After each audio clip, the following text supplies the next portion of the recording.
Our third panel: Has U.S. foreign policy shifted under the Trump administration? Moderated by Mr. Simon Schuster, Europe correspondent, Time Magazine.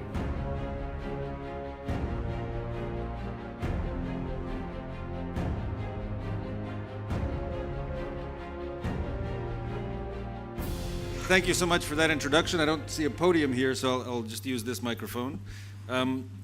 Quite a lot to discuss. I know everyone has just had lunch, so maybe is a little drowsy. I hope you've had a chance to have an espresso like I did. But let's jump right into it. We have a really amazing group of people to discuss a very broad and difficult topic. And I'll just go ahead and introduce the panelists, and then we can get right into it.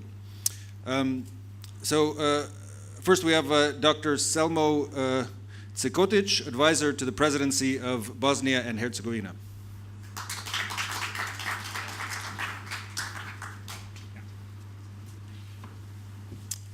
Next we have Mr. Michal Baranovsky, director of the Warsaw office of the German Marshall Fund of the United States.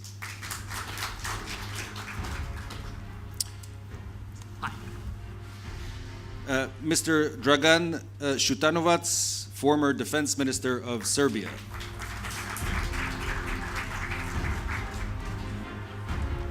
And last but not least, Mr. Michael Carpenter, senior director of the Penn Biden Center for Diplomacy and Global Engagement. Yeah. Thank you all for being here today. It's been a hell of a year for American diplomacy and the American role in the world. We've seen quite a lot of nervousness in Europe and beyond. And I think a lot of the hopes that existed even a year ago that it may continue with U.S. foreign policy as more or less business as usual that we had, especially with Secretary Tillerson, Jim Mattis, H.R. McMaster. I think a lot of those hopes have dimmed now that John Bolton and Mike Pompeo have come in. That raised a lot of concerns. We saw that just this week with the remarkable statement, I thought, from Donald Tusk that I'm sure you guys saw, with friends like these, who needs enemies? I think that's a remarkable sign of where we are with U.S. foreign policy and the way that European leaders are viewing the United States, and that's sort of the main thing that we want to touch on. How permanent is that? How does it look to countries that have been aspiring to join, integrate with Western institutions like the European Union and NATO? Are these permanent shifts, and where do we go from here? I think that's enough introductory remarks for me. I think you all want to hear much more from our panelists, so I wanted to start with Dr. Carpenter, who has really broad experience working in the U.S. Foreign policy establishment and can hopefully give us some kind of insider's view of how this looks in Washington. So the question I'd pose to you to start us off is,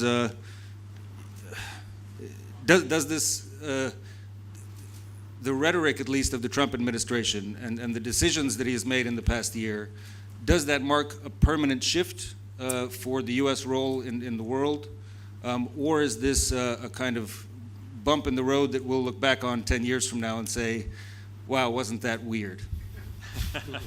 Well, I think we will look back 10 years from now and say exactly that. I think we'll look at this as an anomaly in U.S. foreign policy. I think it depends is the very short answer to your question. It depends, of course, whether Trump is reelected in 2020 or not. But that aside, I think what characterizes the Trump foreign policy era is one of mixed messaging, and Trump on the campaign trail talking about NATO is obsolete, going out of his way on every occasion to flatter and say positive things about Vladimir Putin, disparaging the EU as a supranational organization talking about withdrawing from international agreements like the Paris Climate Change Treaty, from the Trans-Pacific Partnership, the trade deal on the Pacific Rim, the TTIP, the sort of Transatlantic trade deal that was in the offing in the Obama administration. So withdrawing from all these things, and then when he comes to office, on some of these things following through, withdrawing from Paris, from TPP and TTIP, but on other things sort of, saying that, now that he views that NATO is no longer obsolete, which, I don't think anyone really believes him when he says this. And then his team, Vice President Pence, then Secretary Tillerson, now Secretary Pompeo, sort of trying to take the boss's rhetoric and shift it to a more reasonable position. It leaves foreign partners with confusion as to what the ultimate goal is. And, from my perch, from my perspective, I don't see Trump as having any solid foreign policy sort of Weltanschauung or agenda. I see him as having instincts. And those instincts are isolationist, they are retreating from the global stage, certainly an admiration for strongmen, a disparagement for promotion of democracy and human rights. And to me, that is the lasting damage to America on the global stage and our image, is this, calling the media enemies of the people, going after the FBI as an institution, law enforcement, the courts. That will have long-term profound implications. The foreign policy itself remains in the hands of the professionals. Mm-hmm. Yeah, and I think it remains to be seen, whether the professionals can maintain the kinds of institutions. But I think the cohesion and the broader strand of American foreign policy is hard to understand without a bit of a historical context. And I wanted to go to you next, Dr. Skotic, for some of that. You have really amazing experience working with U.S.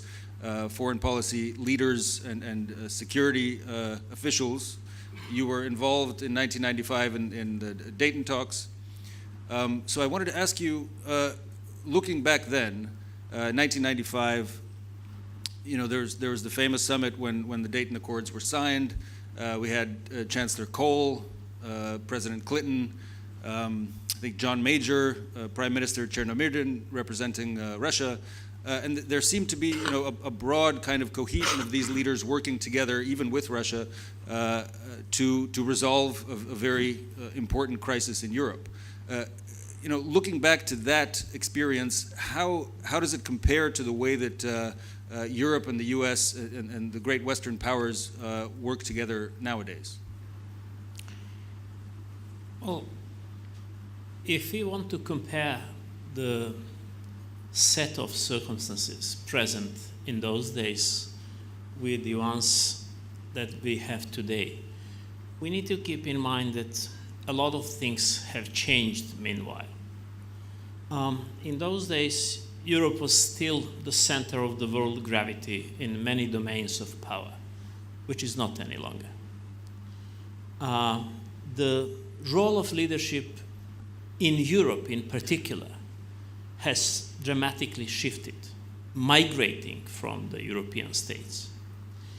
The unipolar world that existed in those days is not any longer the same. Maybe we could speak about the multipolar world today, but definitely the supremacy of the United States in the world affairs is not as strong as it used to be in the days of Dayton. But the first major comparison that I would make is the way that US was gaining the support of the international community for all its actions, all its decisions. And it was the intention to govern by values, to attract positive emotional acceptance of many foreign policy steps. The coercion, which is Meanwhile, pretty dominant instrument of international politics and international affairs, seems to have created some friends, but certainly more enemies, and is in a way forcing some other centers of gravity to link together and to counterbalance the position of the United States. So generally, the United States had pretty strong partner in Europe in those days, even though the European leaders were not completely along the same line of approach, thinking, and even the overall final solutions as the United States were in terms of Dayton Accords, its content of overall framework agreement, of many annexes that were attached to the overall agreement.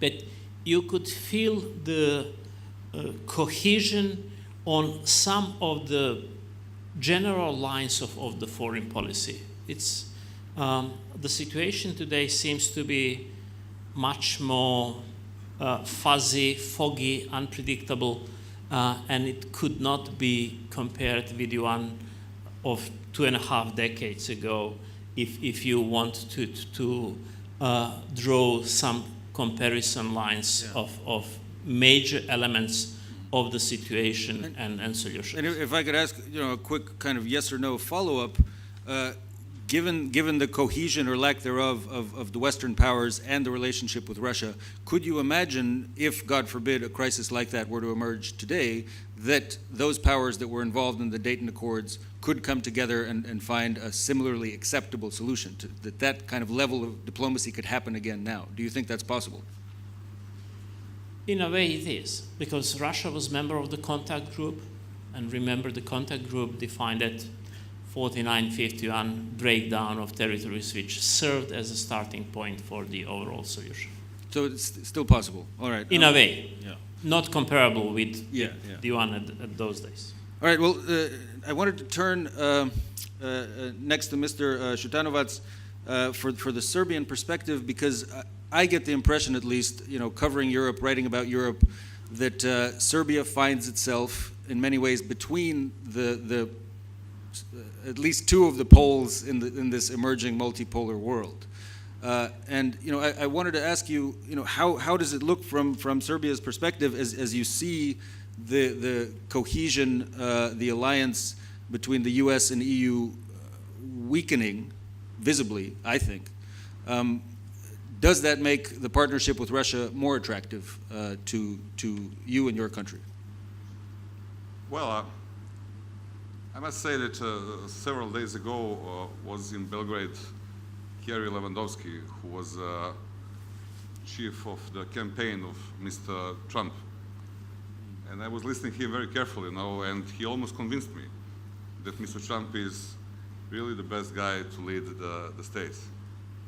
But anyhow, I want to say something what is very interesting I believe, for the whole region, but especially for the Serbs. When you go to the medical center and you ask how people are divided, they're going to say on the left and right. But we in Serbia, we are mostly divided on half, on the neck.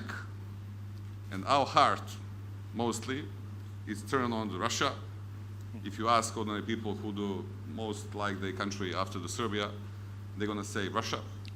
At the same time, when you ask them where they would like to have health care or to educate the kids, and where they would like their kids to live, they're going to say West Europe, and America. So this is something it's very difficult to mix it. So because of that, I believe that Serbs in the region are still the only nation who are not willing to join the NATO as soon as the others would like. So in Serbia, it's not like in the others. Also, since 2007 or 8, for the first time after we sold the petrol company NIS to the Russians, the Russian state has a real, true economic interest in Serbia now. So they operate there and they have a big company. So for the first time they have true interest, and so it's visible that they are investing in promoting Russian interest, and this they do it on the fruitful way for the ordinary people now. So, as you said, that the situation in Europe, it's not well like it was after the Brexit, which damaged us also. People are more pessimist than they were before.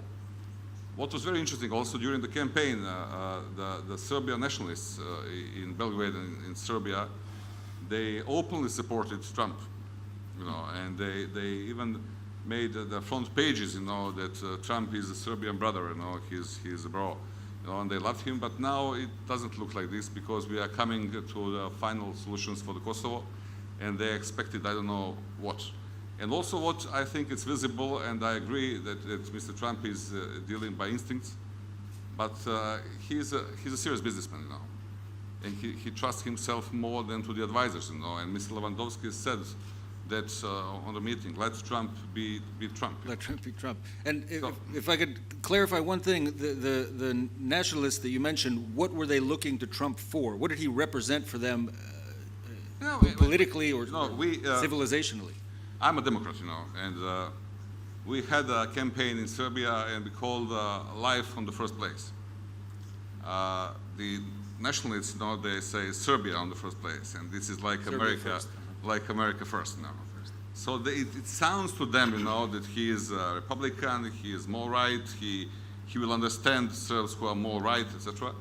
But it doesn't work like this, and they are also divided, you know. They if we have, for example, elections in Serbia and Putin be a candidate, he can get 60%, you know, in the first round. What is very, very, very interesting. Yeah, it sounds like the phenomenon of the. I don't hear you quite well.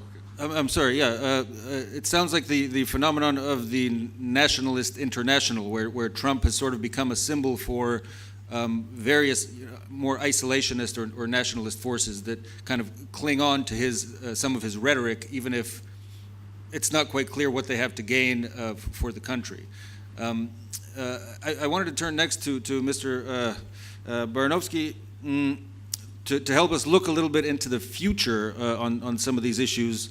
If we do see this trend continuing of the American isolationist forces continuing to play a really prominent role in American foreign policy, if America First becomes a more lasting kind of doctrine, what do you see that meaning for Europe, and who then fills the vacuum in Europe? Is it Poland and the Visegrad Group? Is it Germany and France? Are they strong enough, or does a power like Russia or China come in and really gain more advantage?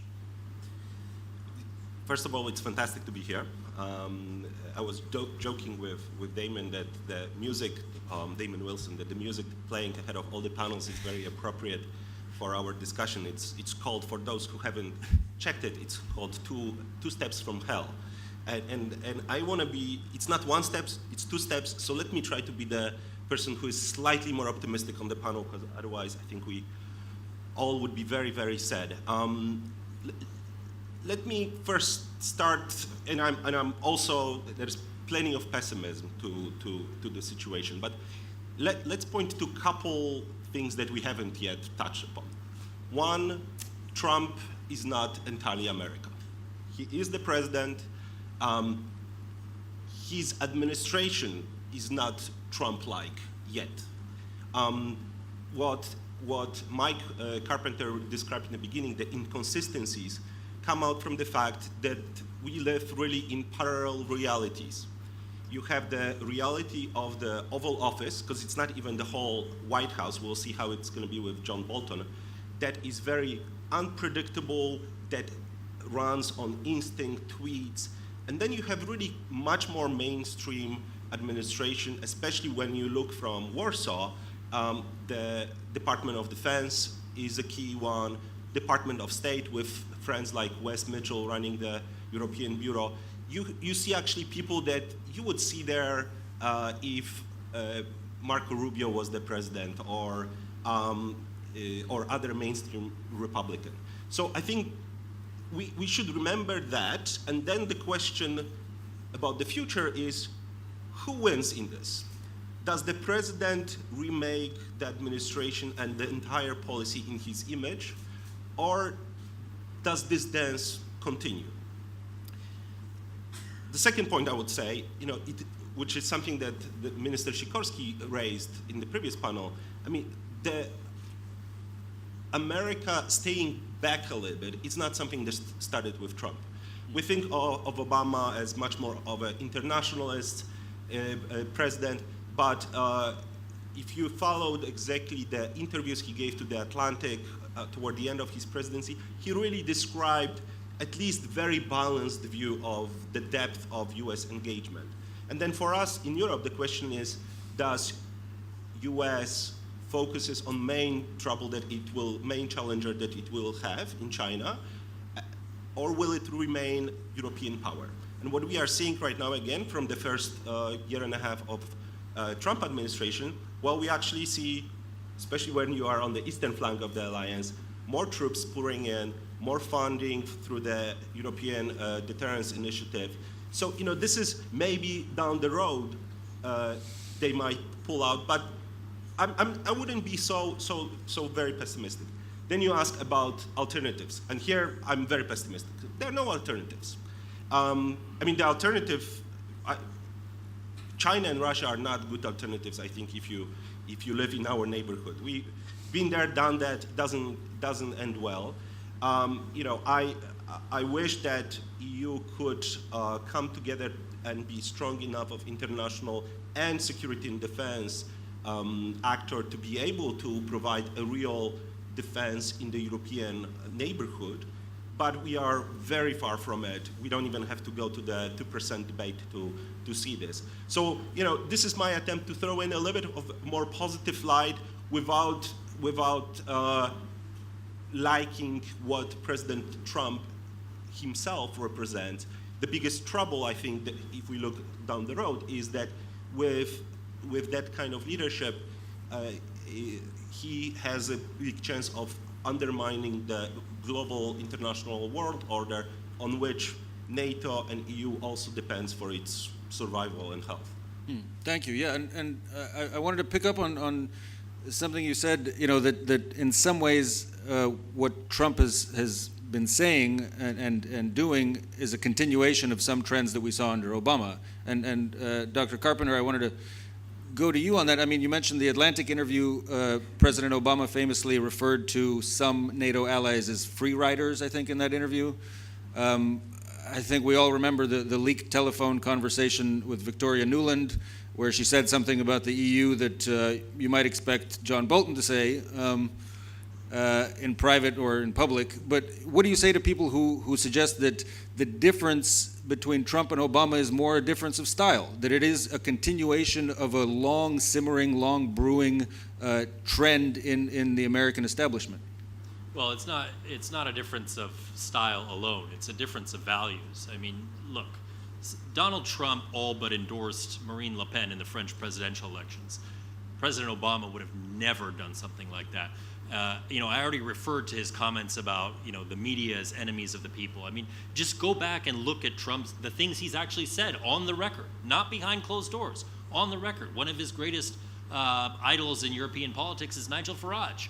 I mean, these are the sorts of people that he associates with. So no, it's not a matter of style. It is a matter of substance and a matter of policy divisions. Now, but if you look at, some of the things like the European Deterrence Initiative, is Trump the one who's responsible for, carrying this forward? This is an initiative that was set sort of on rails by the Obama administration.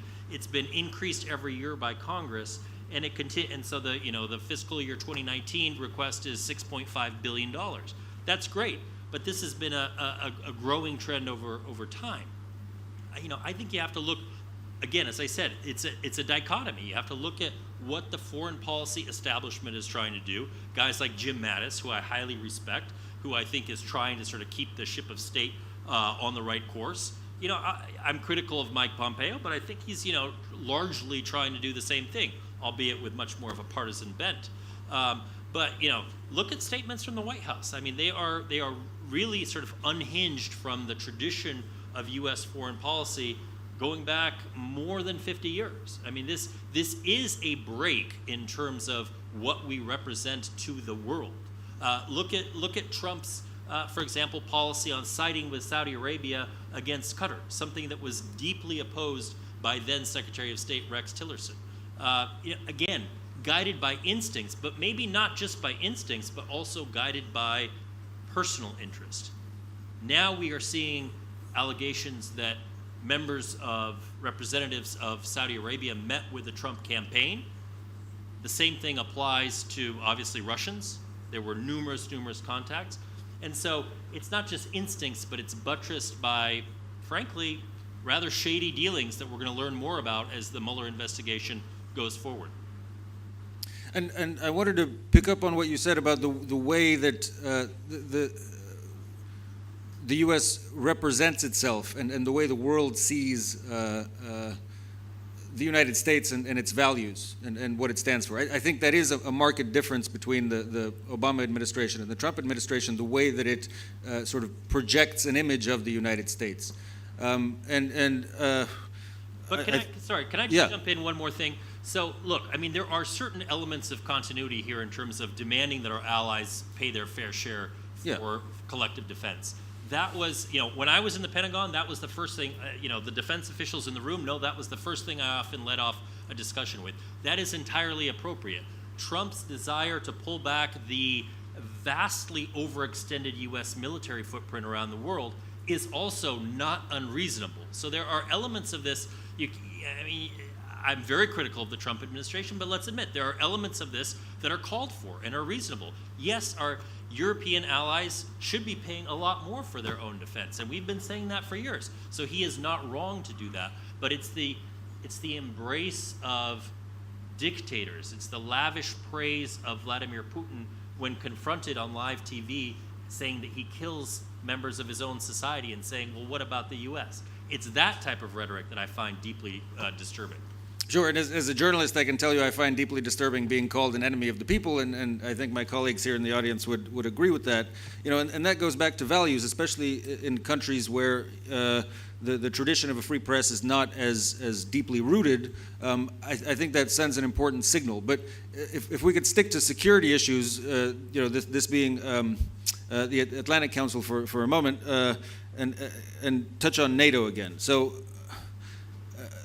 Trump's statements on NATO really, have been mixed messages, but I wanted to just see, Dr. Chikotic, when you heard those statements about NATO being obsolete and the hesitation of whether Trump would really be committed to Article 5 and so on, when you heard those statements coming out, what was the reaction in your country? Did that force you in some ways to consider maybe a plan B, or to think about where else you could seek security guarantees other than your NATO ambitions? For the time being, we don't see any realistic alternative to the transatlantic and European integration process. There are some hypothetical options, but those options are very dangerous and very costly. So I don't think we realistically could, even though I'm aware of the fact that not all the members of our society, of our institutions, share the same enthusiasm about the NATO integration. But when we discuss this, I guess it is worthwhile considering this whole situation through the lens of leadership. Leadership is truly present only if there is a true followership. If there is no followership, then we are not speaking about the true leadership. And beside a leader and followers, the situation is the third element of the occasion that defines the integrity of the leadership process. So if we want to compare the Trump administration and President Trump himself with some previous presidents and administrations, we possibly need to keep in mind the Paul Kennedy's qualification of American imperial overstretch. More than 2 decades ago, he was speaking about much more commitments undertaken by US worldwide than it was capable from exercising and providing from those internal resources and bases. So basically, presidents and their administrations were forced to gradually reduce their presence. And there were changed attitude towards NATO. I guess the Afghanistan mission, maybe the air campaign against Yugoslavia in 1999 was the first one that showed some differences among allies. Then we had it in Afghanistan, Iraq 2003 in particular. And now we do have some elements that neither of the previous presidents was distancing himself to the extent that President Trump does. So it is a new element, but I believe that the whole situation in the United States and the quality of the administrations and people, huge number of highly qualified, experienced and industrious people working for administration would probably streamline the behavior of the top administration and to some extent even the president himself. But I believe that the United States should care about those alternatives for their own sake. Mm-hmm. We don't expect the United States to do anything in the Balkans or in Bosnia for just mercy reasons or our own sake. But it's quite natural. We have a lot of reasons to believe that there are mutual links and interlinks between the interests of the region, the stability of the Western Balkans and Europe, and US role in all these developments, all these events. The intervention in Bosnia and Herzegovina is one of the shiniest and best foreign policy interventions of the US since the end of the Cold War. So we believe that the US has got interest to be present, maintain some investments of previous periods, and I believe that President Trump will be corrected by circumstances and probably will view NATO as the only workable instrument of international security, because we have got other concepts of security. They are great. UN speaks about the global security, OSCE about comprehensive security, EU about cooperative security, but when it comes to a tough situation, only NATO has got muscles and teeth to make the difference, to get things done, to implement certain political decisions. No other instrument of international relations and international security could be compared with NATO. So there is no plan B. I understand, but still I'm surprised, a little disheartened to hear the way that you talk about Plan A, Euro-Atlantic integration, as a sort of there's no other choice, so we have to continue down this path.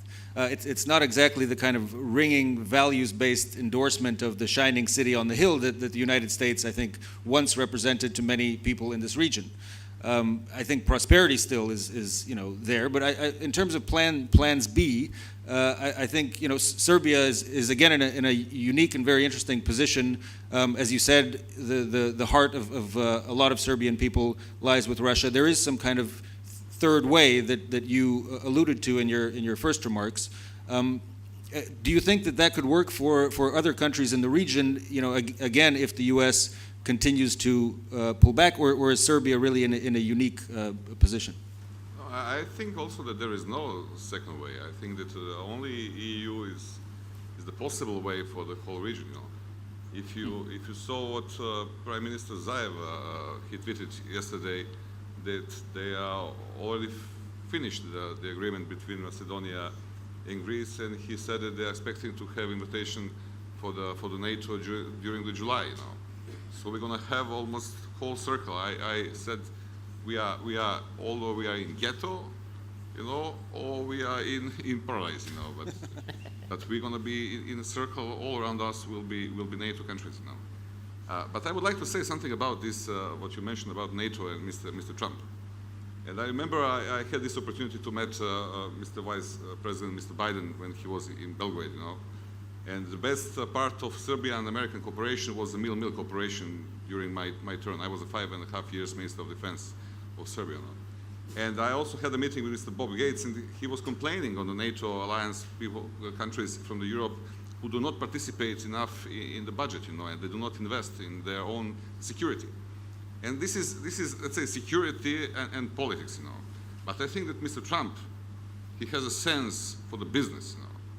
Who's the biggest supplier of the weapons and arms, you know, in the world? So where those countries who will have 2% of their GDP, you know, where are they going to go to buy equipment? They're going to go to him, you know. So he has business way of thinking how to earn the money for the states, you know. And this is something probably new, you know. I don't know, I'm not an expert for the American presidents, but I remember that Carter was the businessman, and now we have a Trump. But something what is interesting, you know, I was 2 years ago, I was in Philadelphia when it was the Democratic Convention, you know. And whoever I met in the States during the month, you know, all of them, they said that Hillary will win. At the end, I had some friends in New York who are police officers, you know, and they are retired also, and they are U.S. Marshals, etc. And all of them, they told me Trump, you know. And I said, who else will vote? They said military. Who else? The firefighters, you know. Who else? All people who wears uniform, you know. And the end, that happens, you know. And I believe that right now that my friends from the Democrats, you know, they have to find a way how to challenge Trump, you know, and I believe that will be in the States, not in the Middle East, you know, or Ukraine or somewhere in Europe, you know, and he is doing quite well for him, you know, and you see the difference between the Democrats and Republicans now, it's less and less, you know, so we'll see what will happen in the future. And on that point, Mr. Barnowski, we were talking briefly yesterday. You said that even in Poland, which normally supports Republican candidates in any American election, even in Poland, Trump would probably lose. Has that changed? You know, President Trump has visited Poland. Has he won over the Polish people? It's a good question. I mean, it's true that he would have lost, and it's very. I mean,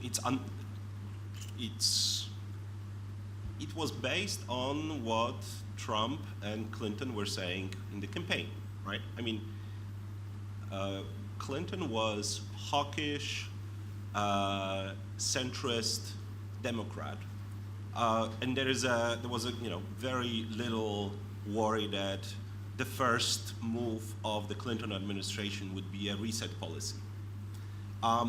There was plenty of worry that there would be a reset policy with the Trump administration, and as you know, Mike, I'm sure can confirm, and I think it became public too, right? I mean, the White House was drawing, in fact, policy for lifting sanctions, but that was then dwarfed by leaks and was dwarfed by Congress.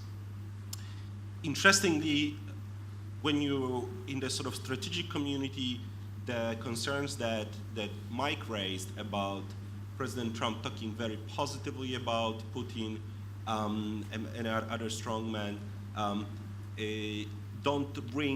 they are not raised and sort of absorbed as much as the fact that the facts on the ground in Poland are changing in a positive direction, right?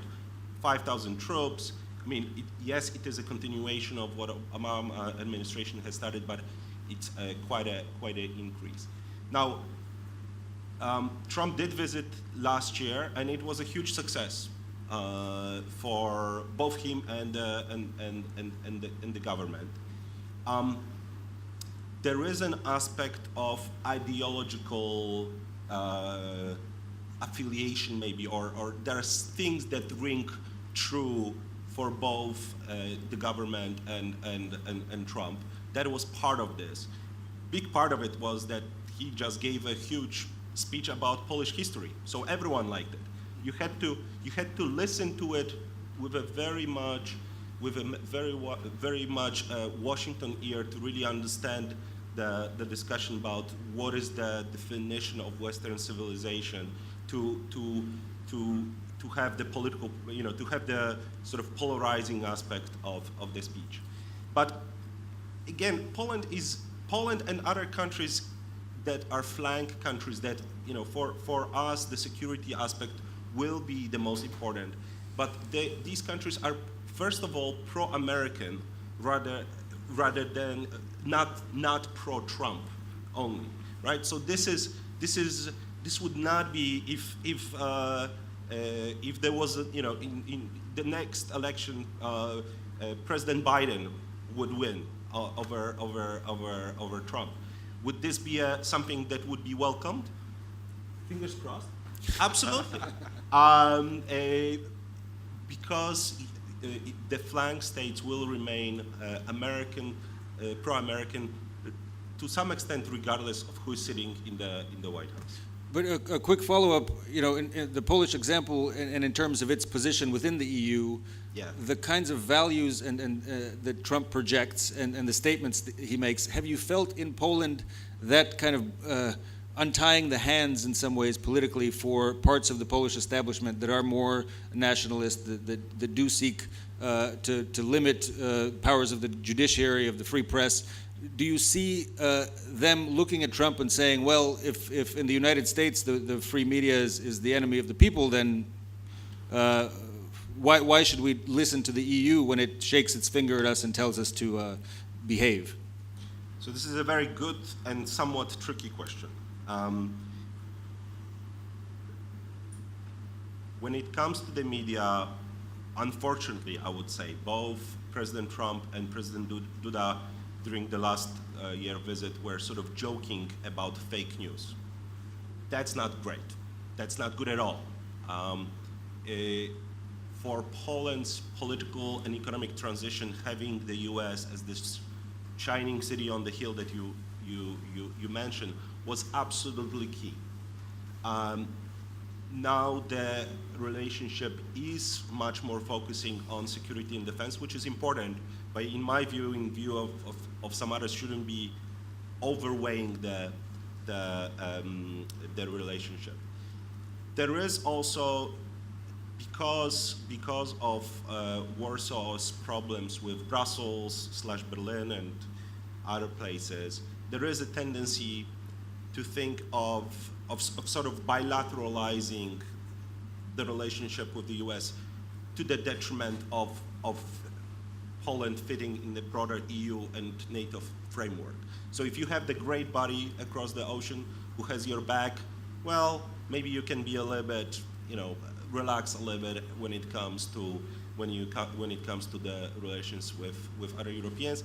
Yeah. And that's certainly not my view, because I think that's a overall a short-sighted policy. Yeah, and it's definitely not great for European cohesion, especially if the EU is going to step up and fill the vacuum. I wanted to turn it over to questions. I think that tends to be the livelier part of the discussion usually. So do we have a microphone coming around? And please raise your hands if you'd like to ask the panel something.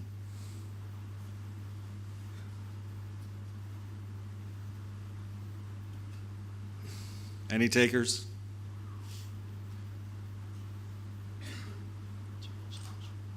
There must be one burning question. Everything is clear. Everything's clear. All right. Well, if you do think of a question, please shout out, and I'll try to. The lights are a bit bright, but I'll try to look out for hands that go up. So picking up on the issue of kind of values and the last thing we were just discussing, Dr. Carpenter. I mean, if there was the big discussion, who is the new leader of the free world, if Trump is talking about enemies of the people among the media. What do you, when you look at Europe, I mean, do you see that vacuum being filled by leaders who really have the political clout, the economic clout, and the military clout to sort of step in and play the role in terms of values that the U.S. did before? Sure. I mean, I think you have plenty of European leaders that continue to espouse democratic values, as does the EU. But of course, there's no nation with the same clout on the world stage, with the same hard power, and frankly, the same soft power as the United States has had over many, many decades. So in a sense, we're in a much more sort of fractured, multipolar, messy geopolitical, sort of arena now than we've ever been before, and that's sort of manifested now with divisions within Europe on various issues, including EU enlargement, between the United States and Europe on issues like the Iran deal. So no, I don't think there's any sort of new leader that has emerged. I think, unfortunately, what we're seeing is less cohesion and therefore less sort of Western influence over hotspots around the world. And that's dangerous because U.S. foreign policy has always been based on a strong transatlantic bond. That has allowed us to tackle conflicts in places like Afghanistan or other parts of the world. And when you have that transatlantic bond starting to fray, both internally in Europe and then across the Atlantic, it just means that there's more opportunities for a regional crisis to escalate into something bigger without a coherent policy from the Western world to address it. Right, and famously, there is no vacuum in geopolitics. And the Serbian example shows that Russia is also prepared to play the game of soft power and flex its economic muscles. I'd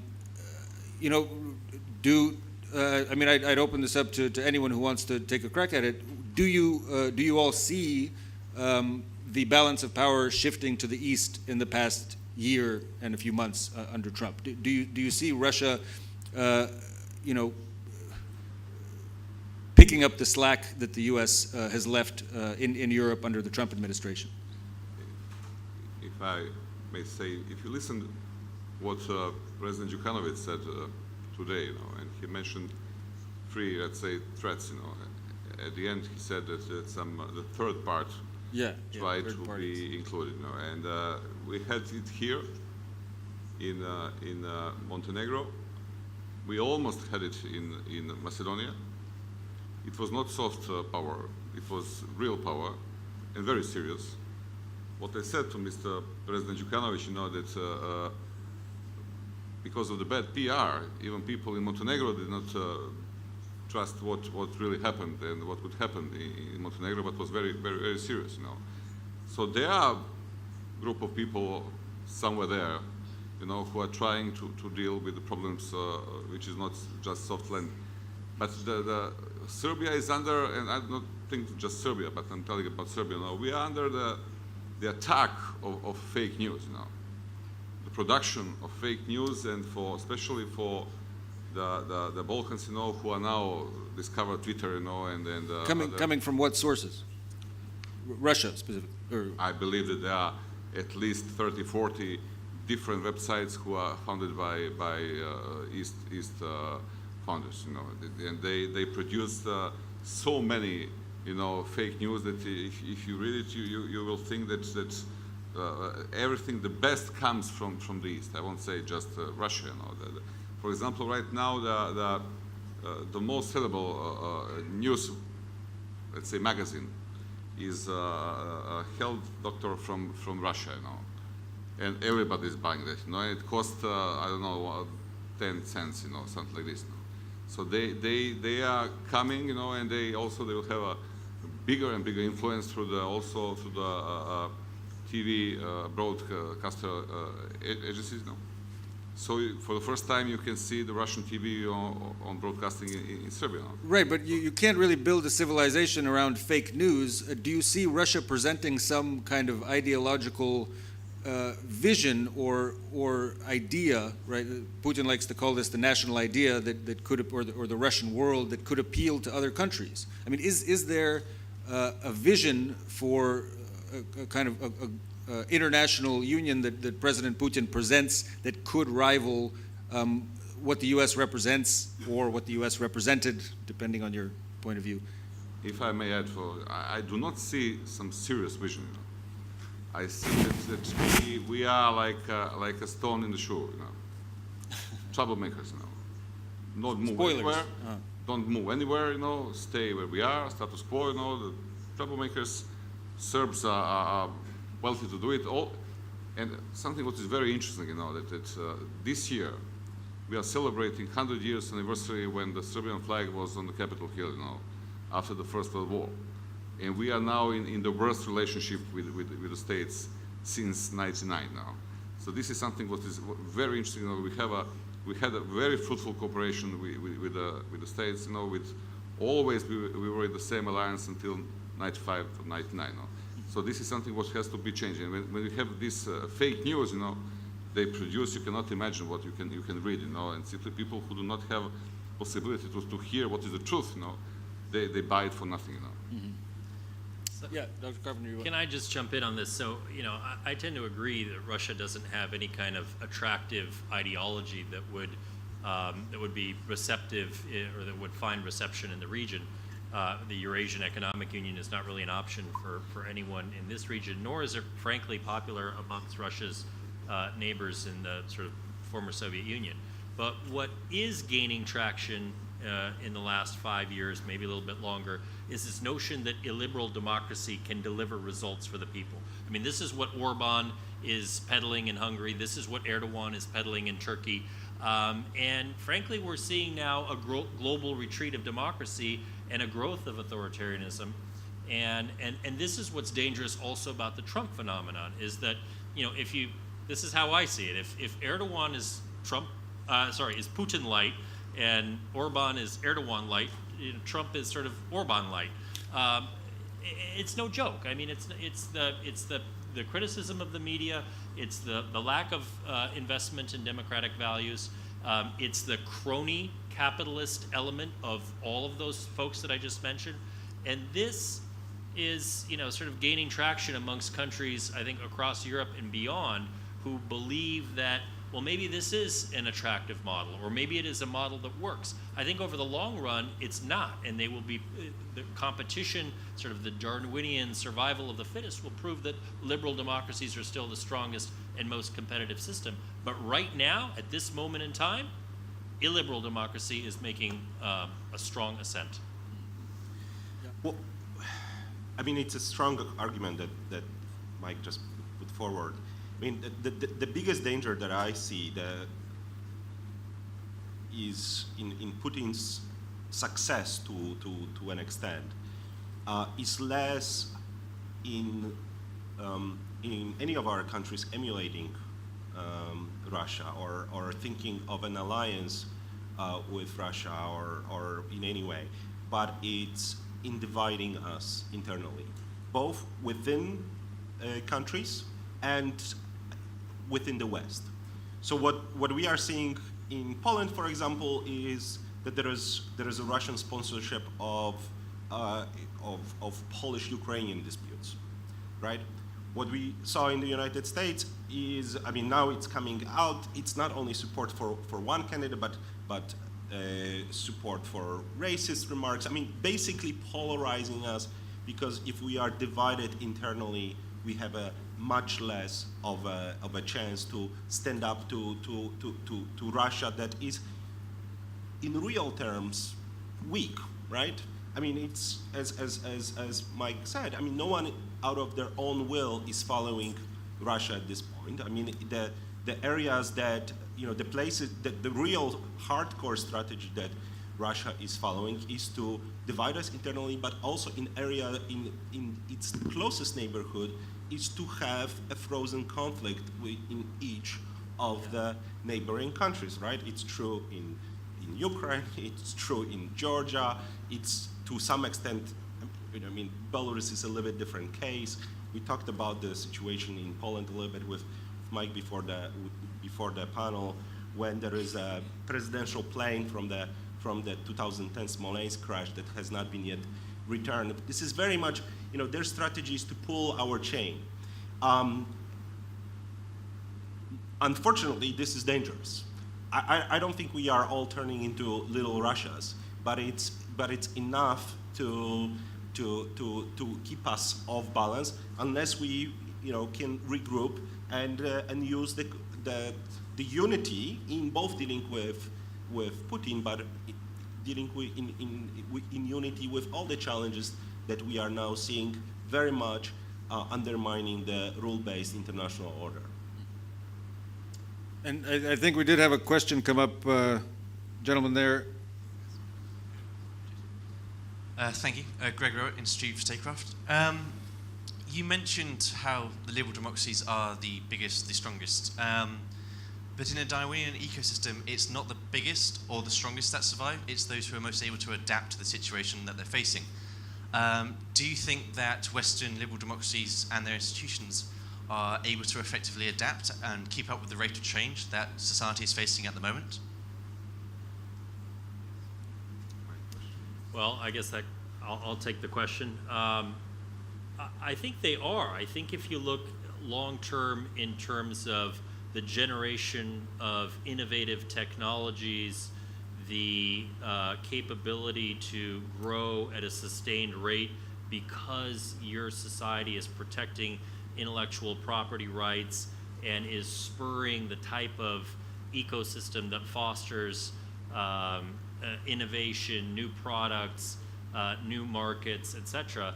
I think you'll find that constitutional democracies, those that protect individual rights and political freedoms, are the ones that will generate that kind of sustained growth over time, far above and beyond illiberal democracies that pursue industrial policies. We thought for a long time, by the way, in the 1980s, that Japan, although it was a democracy, had perhaps a superior model of economic growth to the Western one, because it pursued through its Ministry of Industry and Trade an industrial policy that targeted and subsidized what they called sunrise industries.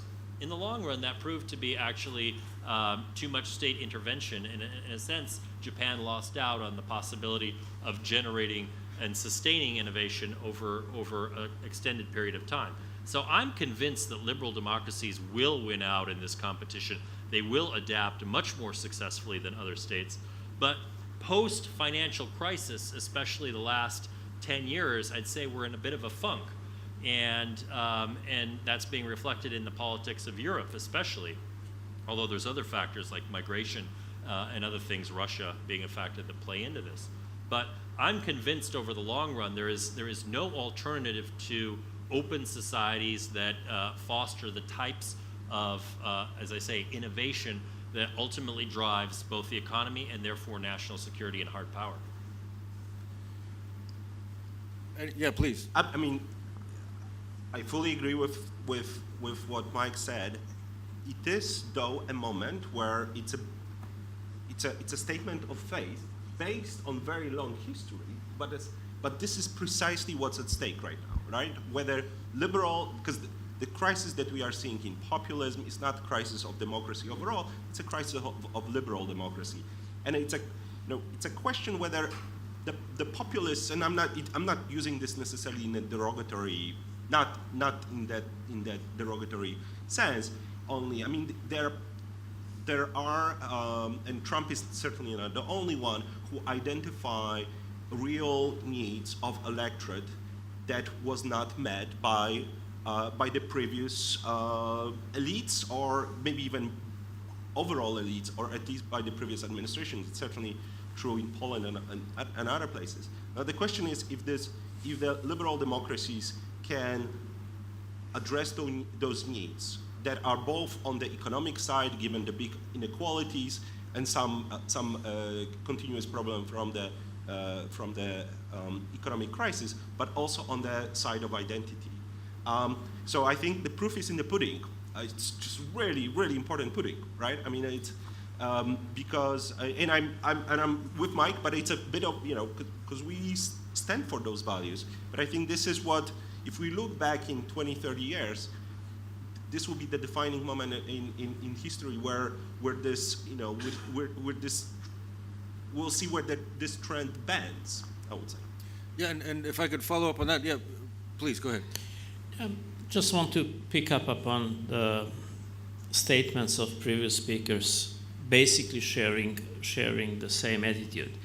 But to add the fact that Russia is present in our region to the extent that the United States, NATO, and Europe are not present. And there is the coincidence between the two. And I guess with very little investments, Russia is taking the ground. And when we analyze the presence of Russia, we need to understand that it is not a simple approach, because among all the nations of the region, you have got an attitude towards all positive contributions that the Russians, as a great nation, have made to the civilization in many respects. But the problem is, wherever you have got crisis, tensions, instability, if you go into the essence of the problem, you will find some radical elements from Russia being present in many of those instances. Even so, it is the deeds that matter. If you look for the verdicts, then even Putin and his administration promotes the value of democracy, rule of law, fight against corruption, organized crime, freedom of media. So it is the essence of the behavior, not of the declarations, that is very important in this respect. Any other questions come to mind? Yes, I see a hand there. Yeah, thanks a lot. Ewan Grant, also Institute of Statecraft London, but I can assure you that's purely coincidental. Following on from the gentleman's last point about the Russian presence in the Western Balkans, in a way, and to an extent which isn't the case for NATO and the US, how concerned should you be about Russia's soft power and maybe hard power and unofficial power, and perhaps links with illegal power or influence across the greater Mediterranean? Because there's been a lot of emphasis, of course, with France and Germany as the leading countries of the EU and with NATO in Brussels, perhaps there's a danger of taking an eye off the greater Mediterranean and how that impacts on the Adriatic and the Black Sea. And I noticed there were references earlier to sealing off the Adriatic from the gentleman from Slovenia, which I thought was a comment, warranting further discussion. And also the situation as the Black Sea as the other hand of the situation in the Western Balkans. Any particular worries about Western and Southern Europe as it impacts here? Thank you. I didn't quite. Did anyone get the kind of thrust of the question there? Want to take a crack at it? May I say something? Please. To be clear, the influence from Russia, it's not rational. I've been in the government until 2012. From 2000 to 2012, we had about 6 billion euros donation from the Western countries, from the States, from the Western Europe, something from Japan, from Norway, and from the East, 0. But presentation, and the reaction from East which comes, it's almost always with a better PR. When we had some fire, a huge fire in Serbia, in a day, the Russian firefighter plane came in Serbia to help us. We were waiting from the West, weeks. So the decision makers in the EU and I don't know in the States, it looks like a huge bureaucracy. And procedures, and always when I had meetings with my friends from the States, I said, come on, let's draw some procedure in a way to achieve something, And let me tell you, we had Mr. Selmo Čikotić and me, we signed the agreement on defense cooperation between Serbia and Bosnia and Herzegovina. I was the first Minister of Defense who paid a visit to Sarajevo, and we were attacked, in Serbia I was attacked because I signed also in Zagreb we were attacked, both of us, because we were enemy. And that time I had a meeting also with Mr. Dodik, who was the Prime Minister of Republika Srpska, and we had a press conference in Banja Luka. And that time Mr. Dodik said that Republika Srpska is fully dedicated to the Euro-Atlantic integrations. After that, I was sitting with him. I know him in person. I said, Mile, you mean NATO? He said, yes.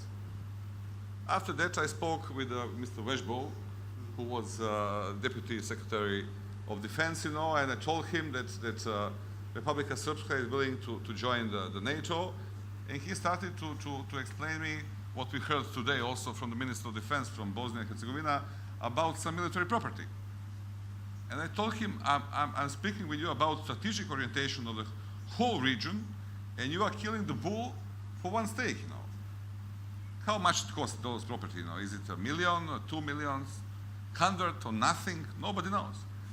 If they decided that, it was 2008, I think, Today will be completely different situation, and the influence from anywhere will be completely different. So Russia has shown itself to be a much more nimble player and can achieve a lot in kind of the war for hearts and minds for much less money. What is the situation looked like to me, Yeah. That Mr. Putin, he is decision maker who can make decision at once. Yeah. Now it looks like Trump can do it now. It looks, I'm not sure. Well, George W. Bush once said that things would be a lot easier if I were a dictator. Yeah. Yeah, every leader thinks so, Yeah. But with the previous, always some kind of procedures, and you wait 1 month, 2 months. I said, okay, but we need something to manage a crisis, Let's do something fast, when we need to react, And that's the problem with bureaucracy, It's huge in the States, but in the Europe it's even worse, Dr. Scottish. And maybe to answer the question in very simple terms, the problem we have got at the moment with the Russian presence is that it's linked with instability. And we would like to see it the other way around, the presence linked with some kind of prosperity. We wouldn't mind any kind of Russian investments coming to Bosnia and Herzegovina or any other country in the region.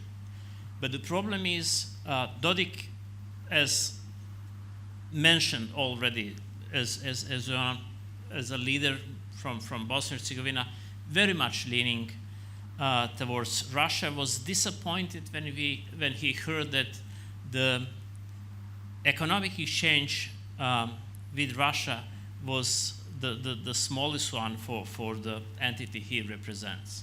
So that basically represents the essence of nature of Russian presence. When you have got instabilities or tensions on crisis, you might be assured that you will have some kind of, I don't need to mention examples of Macedonia, Montenegro, Bosnia and Herzegovina, but we would rather see it from the economic and many other positive prospects that Russia might possibly be present. There are historic reasons, but currently there is some kind of specific of geopolitical, geoeconomic, and geocultural position of the Western Balkans, and we strongly believe that we are not the burden of Europe, but we are the chance of Europe in terms of global trends and shifts that have been taking place recently. The Euro-Atlantic world has now moved in terms of influence and presence to the Pacific area. So the United States, being for over the last century more over-Atlantic oriented, is for a number of good reasons now over-Pacific oriented. Europe is withdrawing like self-sufficient entity to its own burden, to its own borders, leaving the Balkans as historically unstable and dangerous place. So it's not just the Russia. Yeah. There are other countries that are seeking potential influence in the Balkans as a bridge towards the West and towards the Europe. So we believe that we belong to Europe, not just geographically, as been mentioned a number of occasions even today. But from the picture you paint, it seems like maybe one of the legacies of the Trump era will be that the very idea of the West as this sort of cohesive entity will become kind of irrelevant. I mean, does it even make sense anymore to talk about the West in the sense of, Europe and the United States with shared values and so on? Yeah, please. Yeah, with all troubles existing within this part of the world, or this society, or this entity, whatever you want to use as a definition, but you may not find within the rest of the world, at least at the level of values, principles, and rationale that is above the heritage that's been so far created by the West. So for the foreseeable future, I don't think we could ignore the role and importance of the West.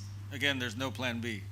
I think you wanted to jump in, yeah. Thing. I think that when we think about, to answer the gentleman's question about Russian influence, in the West, we like to think that Russian influence in this region is primarily destructive, that it's easy for Russia to poke a finger using cyber intrusions, using propaganda, coercive energy diplomacy, especially corruption in this region, which it exports. But we have to admit that there's actually more than that. Russia is very adept at playing the cultural card in a lot of these countries in this region. So you talked about how for Serbs, Russia is in the heart, the EU is more in the mind. And the problem with that is it's perfectly actually acceptable for Serbs to have cultural, historical ties that are warm with Russia. I mean, after all, Russia has a wonderful history and culture and so on and so forth. The problem is when you conflate that with the Kremlin's aggressive policy. So Russia is one thing, the Kremlin is another, and it's acting out aggressively. And I don't, for Serbs, I don't think a large part understands this distinction. In other words, they see Russia as the sort of the cultural affinity, they see the historical links, but do they see the corrupt influence? Do they see the foreign policy that seeks to manipulate? That's the sort of the sub rosa card that Russia plays very well in this region, not just in Serbia, in Srpska, in Macedonia, other places too. It happens because, I said that people emotionally react on the Russians. When I had some classes in the Faculty of Political Science, and when you ask them where the most Serbs live after Serbia, they're living in the States. Where the biggest Serbian scientists find themselves, and they were in the States. Nikola Tesla, and Pupin, they were in the States. Where are the most monasteries and churches after the Serbia and Republika Srpska? In the States. Where we had presidents of your states, governors. We had two of them, in Ohio and Illinois. Serbs there. No in Russia, no in East, nowhere else, in the States, And I said until '99 when we had rallies and demonstrations against Milosevic, we were wearing U.S. flag, And it happens with Milosevic, And today they invest, and you cannot imagine. We have now a whole campaign, according to 99 airstrikes, and it cares about the uranium. How do you call it? Osiromašen uranium. Depleted uranium.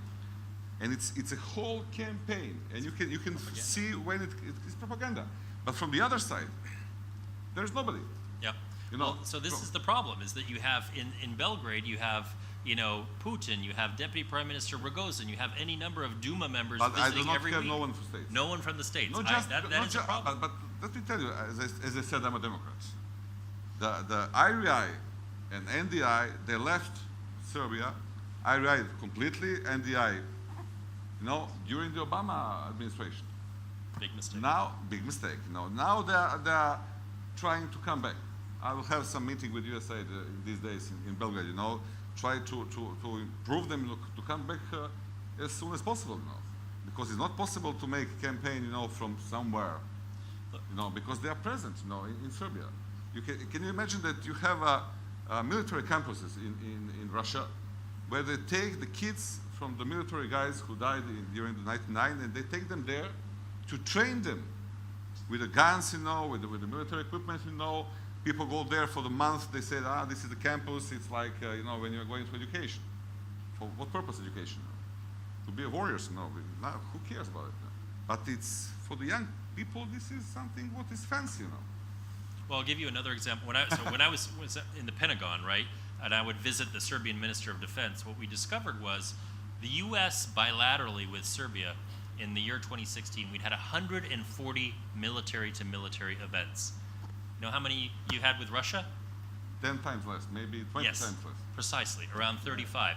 But the problem is the events with Russia were big, showy events with, paratroopers jumping from airplanes, played on national TV. Our brother Russians. Our events were all quiet, out of the limelight, no publicity. Nothing. Can you imagine the situation what you mentioned? The parachutists are jumping from the plane.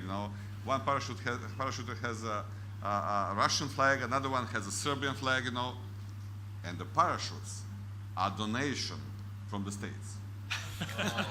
And no one mentioned that, And I put on the Twitter, I said the amazing picture, and with the parachutes from the States. Perfect. And no one made a PR on this, It sounds like really a crisis of image making. Yeah, but, and I remember I got when I was in the States, and Mr. Gates gave us some donation with I don't know how many Hummers, Humvees, Yeah. And I said, okay, this is donation from the States. Put a small flag, on the front glass, to be visible, and to sign that if we use it in war, we can take it. But if we The American flag. The American flag, yeah, because it's American donation. We have in Serbia, in Belgrade, the most famous donation came from the Japan. It was about 10 million German mark, 2000, let's say 5 million euros, which is nothing. They bought 100 buses. They paint them in yellow, and they put the Japanese flag, and they said donation from the people of Japan. And it was visible that everybody knew it. And they made one excellent spin, They said those buses must be cleaned every morning, like others does not. And everybody was speaking, those buses are cleaned every morning. This is because they are coming from Japan. All buses are cleaning every day, but they made a good presentation, There is no, believe me, there is no hospital, there is no school, there is no court where we do not have donation from the West. But nobody make promotion, But I'd challenge you on that in the sense that, the American flag in Serbia may not have the desired effect. I think, and this goes deeper than the Trump administration, starting with the war in Iraq, if not before, the war in this region as well, before that, the image of the United States was damaged over the years, and I think that's what needs to be addressed. Would you agree? Just a moment, it was not just for them. I said to anyone who gave us a donation, Yeah. put your small flag, if it's a truck, put it in front, if it's computer, put it on computer, to be visible for the people who are dealing with that, to know where it comes from. And you won't find the Chinese, they were giving us 500,000 or 1 million per year, but no one else from the East. You won't find anything, Why? It should be visible, I had a meeting with Olli Rehn, who was a minister for enlargement, commissioner for enlargement, I don't know how many millions of euros they invested in the emergency vehicles. And I tried, and finally I convinced him to put the flag on any emergency vehicle to be visible, that someone who's inside will see EU flag. They help us. You know what they did in 2000? They bought us the garbage boxes made of plastic, and they put them EU flag. And because people are using steel woods, for heating during the winter, they burn it all, and the flags are burning everywhere around the city, But when I asked to put it on the emergency vehicle, they said, we don't use it, it's inappropriate. They said, come on, this is your donation from the people who pay taxes in your European Union. Put the flag, Well, that at least suggests a way forward that I think would be good to end on. We're a little bit over time, but I think maybe it's also a crisis of confidence in the West. I think what that alludes to is if Western countries did step forward and represent those values, maybe sometimes despite the statements and tweets from the U.S. president, that would What it seems to me like this is a crisis of PR. And Yeah, I mean, yeah. there is a stronger point to it that, But you know, good Donald PR Trump comes is from a confident position. PR, you know, master of PR. And the message that he's sending Yeah. is much less visible than the message that pretty much the rest of the U.S. nation, you know, America is sending to both the region and maybe other allies as well. Yeah. This is not a lack of confidence because people are still willing to go to those countries, you know, and the states. Yeah. This is just, as we said, bad PR, you know, for something what's going on. This is not a marketing, you know. This is public relationship for something what's real. Well, I want to thank all the panelists. It's at least positive to hear that no clear Plan B has emerged. So maybe Plan A will survive Euro-Atlantic integration. The changes that we've seen in the past year under the Trump administration. We'll see. Maybe we'll all get together again in 5 or 10 years and look back on the weirdness of this past year and maybe not, but we'll have to reconvene then. Thank you all for all the panelists for participating. Thanks for all the people who asked questions, and yeah.